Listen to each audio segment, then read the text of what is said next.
Hi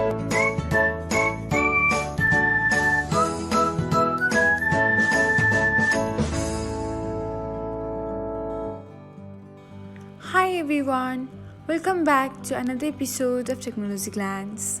In this video, I'm going to guide you through how you can edit your email address on Pinterest. So, let's get started. Watch till the end and don't forget to subscribe to Technologyglance by hitting the subscribe button and press the bell icon so that you'll never miss another update. Without further ado, let's get started. First of all, open the Pinterest tab on your device. Now tap on your profile icon, then select three dots icon. After that, tap on settings and then open the account management section.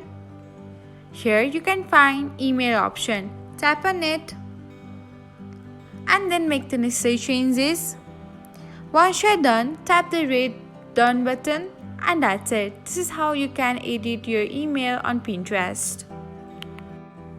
Thanks for watching. If you found this guide helpful, we will love it if you hit the thumbs up button below. We upload great new tech tutorials like this one every day. So, don't forget to subscribe to our channel and hit the bell icon to get an update as soon as we post a video.